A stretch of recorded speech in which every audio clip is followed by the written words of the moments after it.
Welcome back, everybody, to some more Through the Ages.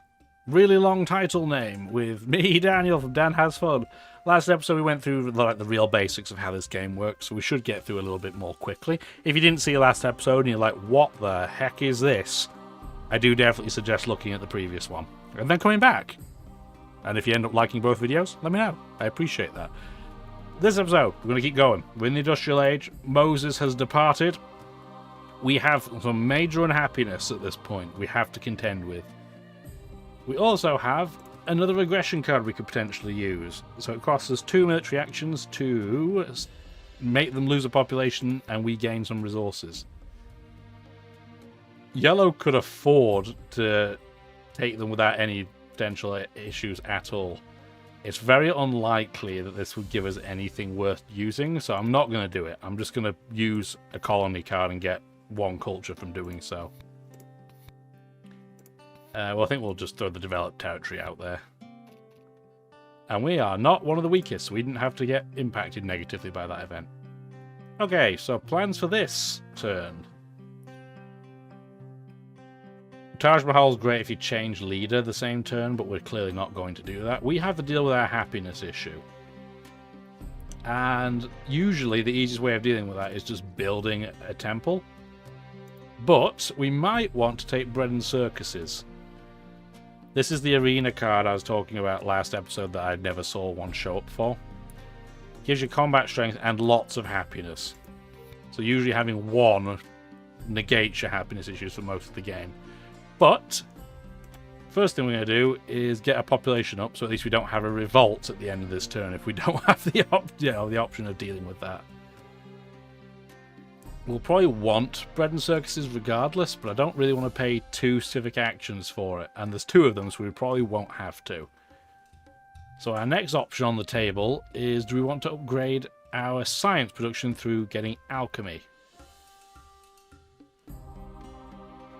Probably. That's probably the play. So let's get alchemy. Let's play that. We can't put a new person there, but we can upgrade, so that's an extra science this turn. We have another tactics card we're not going to use. It feels a little bit wasteful, but we're going to have to wait and see if we can get bread and circuses. And if we can't, then next turn we'll have to build a temple.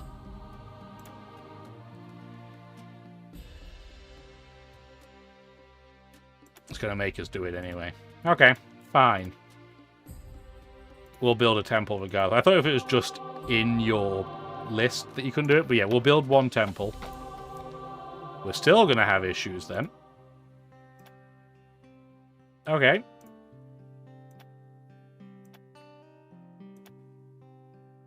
I guess we will grab bread and circuses then.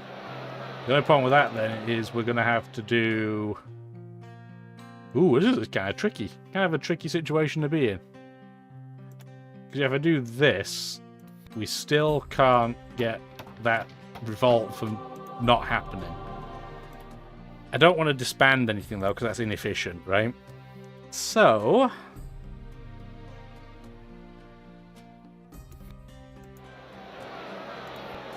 is there any way of playing this without having to disband something? I may have to temporarily disband a warrior. So if I did that, I could then put this here. We would lose a little bit of combat strength, but we'd still be the highest. We'd still get the combat bonus. We could, if we wanted to, we could switch back to this tactic, but long term, I don't think that's necessary. I guess that's what we're temporarily going to have to do. And it just means we're going to have a ton of food for next turn, and then we can really start pumping out some buildings. We don't need that tactic. Get it out of here.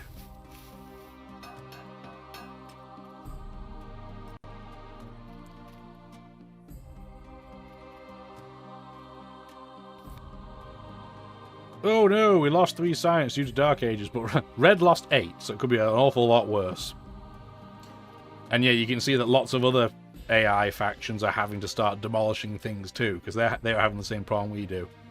We do have a new treaty card, the Promise of Military Action. We would generate more culture. The person we offer it to would offer less, but they'd have more military strength. a little bit dangerous because we need higher military strength to get our culture bonus, so I'm not going to do it. I'm just going to play a colony card just so I can get 1 culture. And the Barbarians card is usually terrible. So yeah, if you are the Civ... Yeah, the Civ with the most culture points is one of the 2 weakest, you lose population. We have the most culture, but we are not in the 2 weakest. So we did not get the negative event. Thank goodness, because that's terrible. What do we want to do this turn? Boost our population. We're probably going to have to take Code of Laws too, because there's no government tech in here yet. So let's take Code of Laws. It's cheap. Means we can't get Swordsman this turn, but that's fine. I think what we want to do is we want to get a second person in Bread and Circuses, have tons of happiness, and then we still have 5 left, so we can get our person back in. So we have 11 combat strength now, which is very good. Nobody's going to take this naval trade agreement, so let's just get it out of here. Again, not the most efficient play the last couple of turns, but not absolutely awful. Free food? We'll take free food. Oh, Knowledge of the Ancients. So almost everybody got the same thing. Red got production instead because their wonder wasn't built yet. But that is pretty much just even across the board. And then Red pulled a colony card that we probably grabbed. So if we do this, it puts our strength down to 8. But I'm going to bid 1. Just to see if anybody else will bid. So blue bid for 4. For us to beat that, we'd have to play 3 cards. And 3 military units, and I don't want to do that. So what we'll do instead is we'll let them have that. And then we have this enslave card instead. So yeah, we could make them lose a population, gain 2 and 2. Or we could war over territory. Wars are slightly different to aggressions because they get their result at the end of your next, at the start of your next turn, which means the opponent has a chance to do something. So a war over territory, the victor takes a yellow token plus 1 token for each points of strength higher. So you're making food production easier in the long run. If we look at our opponent, they have the ability to not grow, but they have 1 free population. They only have the ability potentially to generate knights, and then that's it. Or we can just enslave them, use 2 of our military actions, and we get 2 food, 2 production. I don't think we need that so much this turn, so we'll war for territory with blue. Blue have a lot of happiness, but not any combat anything anymore, so that works for me. What do we want this turn? I'd love to get architecture, but not at that price. We want another population. That's an absolute given. We potentially could jump to alchemy. We could start on the Suez Canal if we wanted to, but that's not what we're going to do. Again, way too expensive. We could skip swordsman and upgrade straight to rifles. That's an option. Or we could get navigation because we can just afford to run it, and that'll give us more combat strength and will be less useless in these colonial situations. I'm thinking that's what we do, because that's just free performance in our military. But we still need to do something with our actions so that we don't burn resources and corruption. We can't build either of these. We could build another lab if we wanted to. We could just upgrade our mine if we wanted to. If we do that, is that corruption? No, there's not. So we could do this, get our strength up to 14, and then turn. We don't have any artillery technology, but then again, I don't think anybody's going to do the promise of military. They might, actually, hang on, they might. Get rid of aggressive enslave.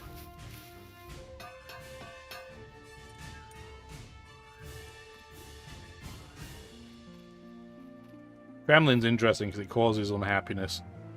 Cultural influence. We're not producing the most culture every turn, but you get as much culture as you are generating. So, could be worse. Yeah, red's pumping... Oh, that's rude. Well, not as bad as it was for yellow, losing 9 food. And we're going to win our war because blue only got to 7. So we get 2 yellow pips off them, which is going to make our food product, you know, our population production just that little bit cheaper. Still can't do it this turn, but it's fine.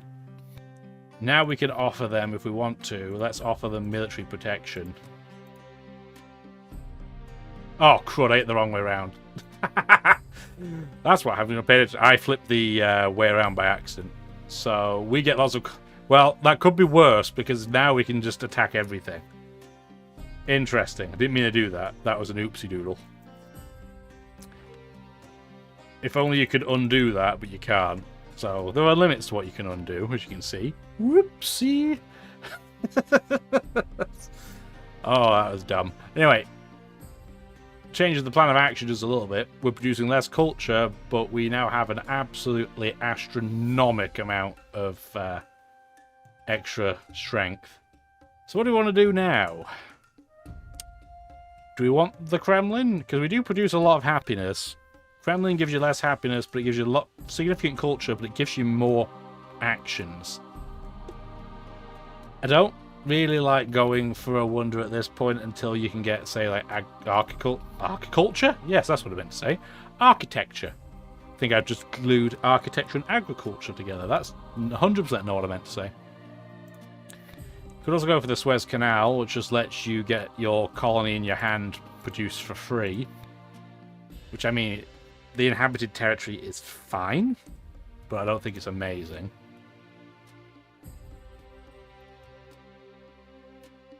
I think what we do... Well, ideally, if we had a government to choose in here, I would totally do that, but we don't. We do have a leader, which just means your best lab or library produces more science, which is fine, but right now not that helpful because it's level 1, so that'd be a saving of, well, 1. Journalism would double that, but I still don't think that's amazing.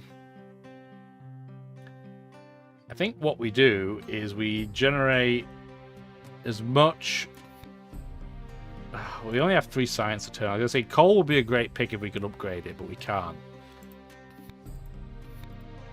Revolutionary idea gives what? 4, but we can't play at the same turn we pick it up. But I still think we grab both of these. And then what do we do with all this? We're not going to get corruption, which is interesting.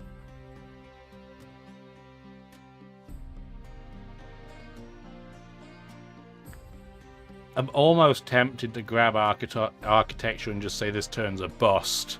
And then develop a load of stuff next turn. Or at least attempt to. Or we could take architecture, develop it next turn, then grab a wonder, and then start ploughing through, because we'll have tons of production. If we could get ocean liner, that would be amazing. I think that's what we'll do. We'll burn this turn, so the next turns will hopefully be really good. Architecture means you can do more wonder building in any one turn. Strategic territory. Well, considering we pooped the bed, I'll bid 4. And it actually increases our strength.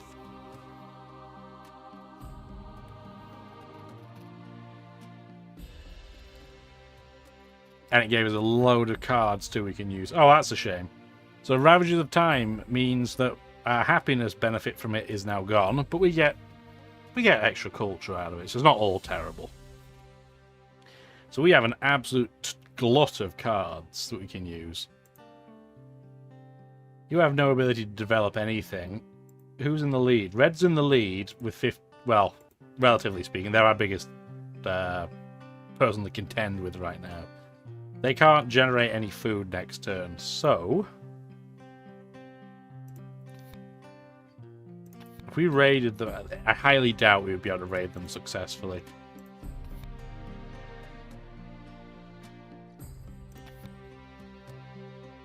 They don't... So the weird thing about Red is they don't have anything special to steal if we went for a war over technology.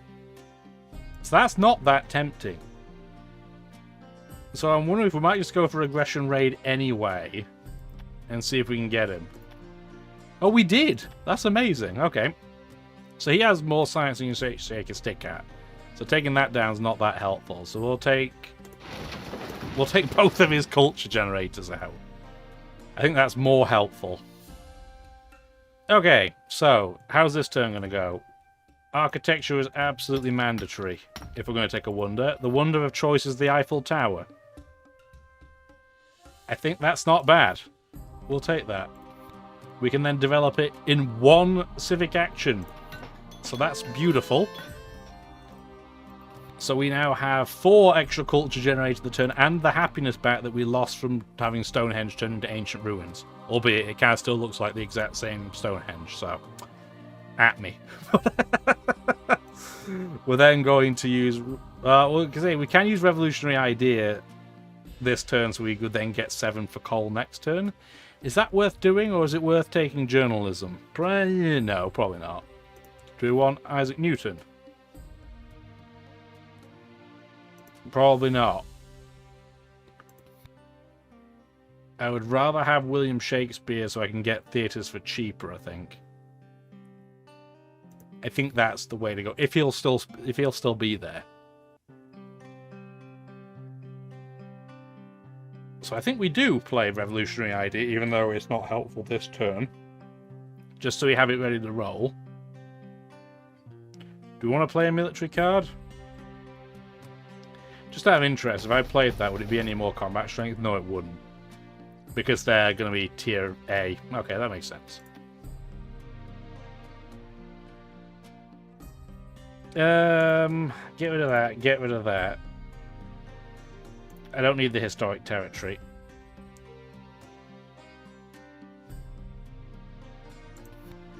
I don't see us playing defensive army either, so let's get rid of that. Yeah, my accidental misclick could genuinely be quite useful as it happens. Economic progress. Yeah, we did pretty well at that. Not as well as yellow, but we got 2 extra food, which is what I care about. Yellow, by the way, is pumping out just astronomical amounts of food. If we did this, it would put us down to 16, but the science would be very helpful for us. He's bid 5. Okay, we'll bid 6 with the card. Ooh, he's bid 7. That would put us up to 9. We'd have to play this. It would put us down... No, that's still a good idea. Yeah. So we'll sacrifice a couple of military units to get 5 science and more pips, which means it'll be cheaper to get more food. 100% think that's a good idea.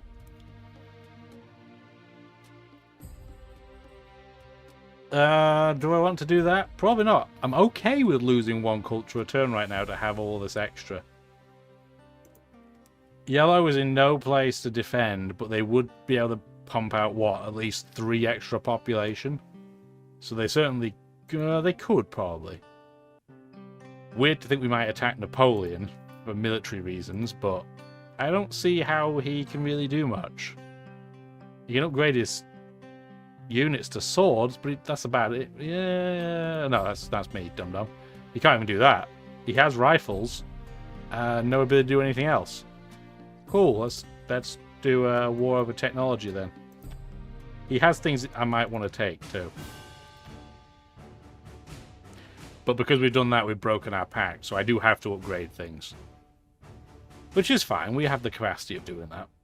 So we have 12 science, which is a little bit annoying because it means we can't get cannon. There's opera right when I was talking about possibly taking that.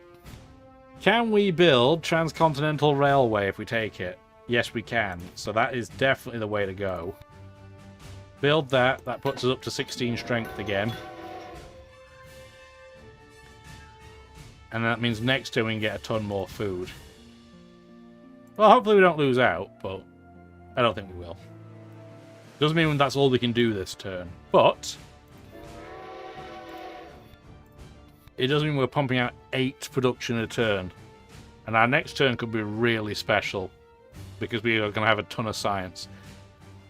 Has anybody else got any other government yet? Yeah, they do, but they don't have amazing ones. I was going to say, we haven't really seen very many government cards.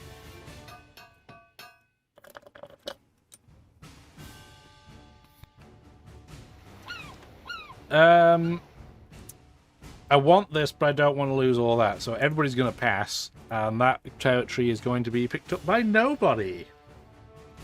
Sorry, 9 production. Yay! Politics of Strength. So we get to draw 5 military cards. Not that useful. There's an event that you can use like 5 civic actions for free. Oh, red just blew up a couple of yellow. I think they're temples by the looks of it. And we are going to get some free science from our war. So we get 5 because of the difference between the two. We don't need either of their blue technologies because we have better versions of both. We're just going to take their 5 science. So we have 20 science all of a sudden, which is pretty neat. I don't want to beat up yellow while they're down, but it's probably the thing to do. Because, yeah, we have aggression infiltrate. So if we remove the leader or wonder, we get 3 culture per level of the discarded card. So I'm going to get 6 culture for 2 military actions. So, sorry, but that's definitely what we had to do. We do want to switch leader this turn.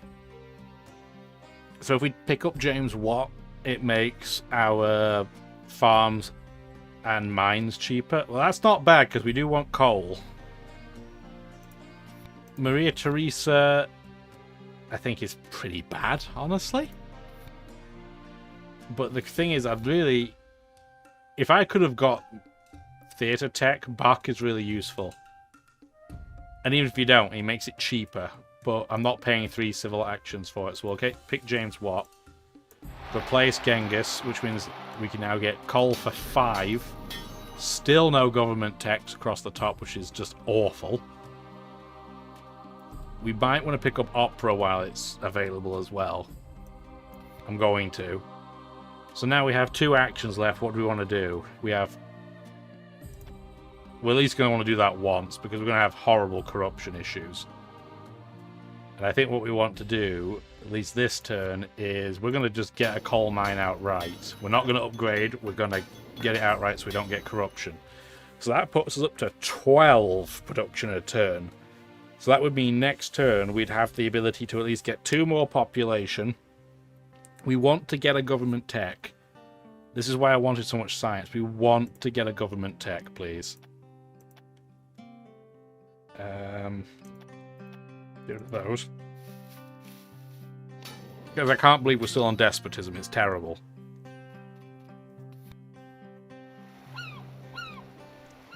I don't really want that either, so I'm going to say no and let you bid for it. We still have the 2nd highest strength, which is fine. Promise of military protection's been rejected between AI partners. That's perfectly fine too. I like how it looks like on the yellow map. Everything's just... I think it's meant to be like you just generic yellow, but it looks like it's just a sea of corn. We had to get rid of Swordsman because it's now 2 ages behind, but we're probably never going to develop it anyway. And we're probably only going to get 1 food next turn, I would say. But we'll deal with Age 3 and all that next episode. See, it went a lot quicker when I didn't have to explain everything. Hopefully you enjoyed the video. Let me know if you did. If you ended up buying this game because of me, let me know too. Or if you just think it's interesting, let me know. Have a wonderful rest of your day. Bye now. Thank you for watching the video, and if you'd like to see more, feel free to stick around.